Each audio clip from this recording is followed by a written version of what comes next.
Olá, amigos! Começa mais um programa Transição, a visão espírita para um novo tempo.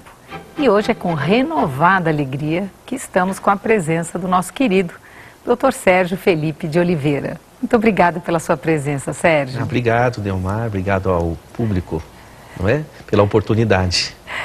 E eu já começo a te perguntar, Sérgio, existe vida após a morte? Delmar, essa é uma questão, não é? Hoje a ciência estuda essa questão, vida após a morte, porque o materialismo ele não teve comprovação científica. Se nós formos considerar desde René Descartes, o filósofo, 400 anos atrás, desde lá até então, a ciência nunca conseguiu provar que o materialismo seja a realidade existencial. Então, já está havendo já estamos tomando novos rumos, não é? E as universidades vêm pesquisando essa hipótese da vida após a morte. Particularmente, interessante o grupo da Universidade do Arizona, nos Estados Unidos, na Faculdade de Psicologia, em que há um laboratório de pesquisa sobre vida após a morte. Então, vamos dizer assim, na ciência oficial americana, isso já é uma realidade. Já são conhecidos os estudos de Ian Stevenson a respeito de reencarnação e tudo isso. Mas, objetivamente, vida após a morte vem sendo uma tônica atual nas pesquisas, não é? E também nos livros, dentro da doutrina, nós temos aí vários representantes, né? O primeiro que vai se tornar filme agora no dia 3 de setembro é O Nosso Lar, não é? Que aí você já tem visualmente, vamos dizer assim, essa condição já de mentalmente entrar em contato. É interessante, O Nosso Lar é um médico que vem do mundo espiritual, quer dizer, ele desencarna, vive uma realidade no mundo espiritual e vem trazer a notícia de como é que é o mundo espiritual. Esse assunto me interessa particularmente porque é um médico que, vamos dizer, vai trazer um ângulo sobre esse aspecto, não é? E isso que na década de 40, né, quando foi psicografado o livro pelo Chico, que era tido como uma questão de crença, hoje nas universidades passa a ser estudado como hipótese científica. Agora, eu acho, Delmar, que a questão da vida após a morte, ela é uma descoberta pessoal. Porque pode qualquer laboratório descobrir vida após a morte, mas se você não tiver uma experiência de visualizar isso, você não se convence. É verdade. Não é? E você sabe que eu passei por uma experiência em que eu tive uma parada cardiocirculatória. A chamada EQM, experiência quase morte. Só que eu não vi o túnel de luz. Mas eu vi meu corpo caído no chão, não é? E o incrível é que meu raciocínio clínico permaneceu íntegro. E eu, vamos dizer assim, praticamente eu fazia meu diagnóstico ali, como na UTI, quando eu atendia os casos. Olha. E eu pude ter assim, a comprovação viva de que a vida continua. Porque se meu corpo tivesse morrido, eu estaria consciente. Não é? Então, vamos dizer assim, essa convicção, ela é muito forte em mim. E a ciência apenas vem reforçar paralelamente essa questão. Então, existe vida após a morte, as pessoas precisam começar a abrir a cabeça para essa hipótese, sabe? Porque a vida só tem sentido se ela tiver um contínuo, senão a vida é um nonsense. Verdade. Né? E as consequências se as pessoas começarem a ter essa certeza, essa clareza da vida após a morte, Sérgio?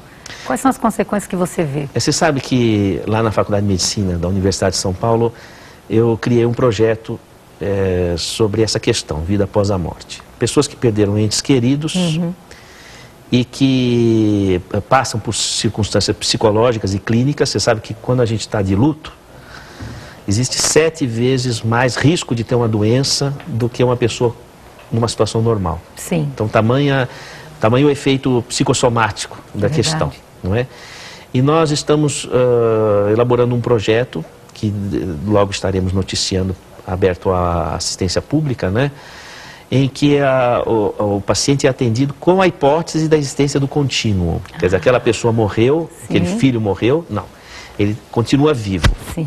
Bom, admitindo essa hipótese, como é que é o andamento da questão clínica, não é? Fantástico. Se existe um visionário durante os sonhos, se existe possibilidade, abrindo a cabeça para essa hipótese de ter um contato, se há repercussão positiva na clínica, né?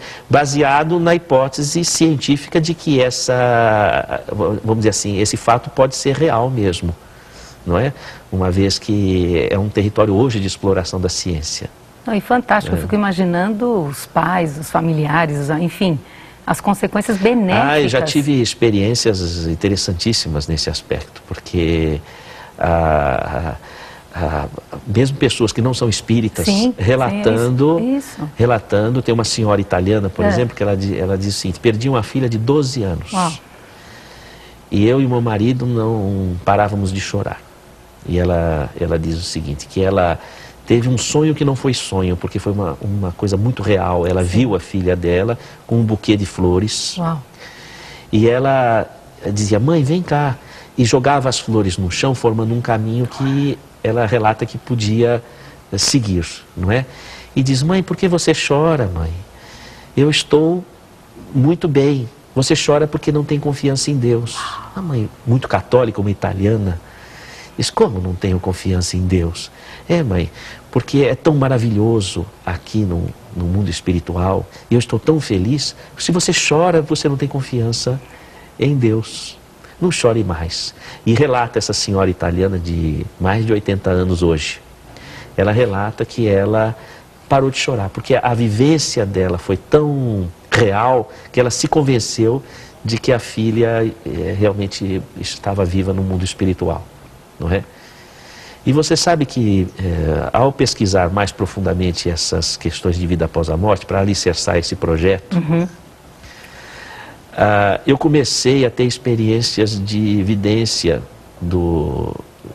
dos personagens que partiram para o outro lado. Puxa.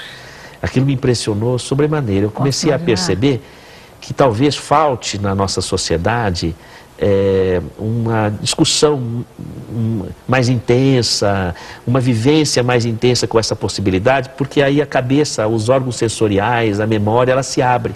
E acompanham. É como se houvesse uma... por exemplo, vamos supor, às vezes a gente está olhando para um local e não vê nas laterais.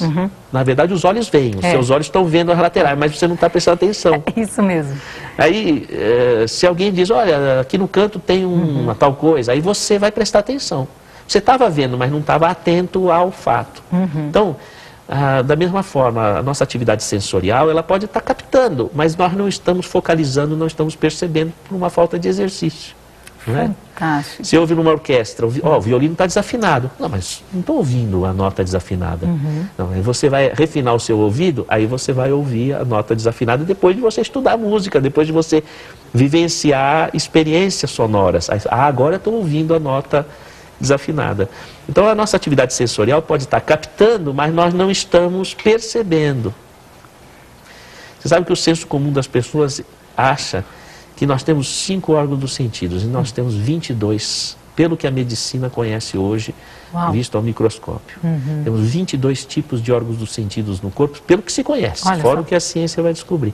Captando informações que nós não temos a mínima consciência. Você falando assim, eu percebo esse projeto já muito em sintonia com esse planeta de regeneração que estamos aí nessa transição, não é? Porque quando você vê a vida como um contínuo, quando você acredita na existência da vida após esta vida, puxa, isso muda vibratoriamente toda a condição planetária, Sérgio. Sabe que nós estamos vivendo esses momentos aí, explodindo o vulcão aqui, caindo meteoro ali, terremoto aqui, terremoto acolá, não é? Muitas perdas, né? Inesperadas. De uma hora para outra, a pessoa estava aqui falando. Os aviões, se recorda quantos aviões não caíram e tal. Então parece que a nossa sociedade está sendo chamada a atenção para essa questão. Verdade.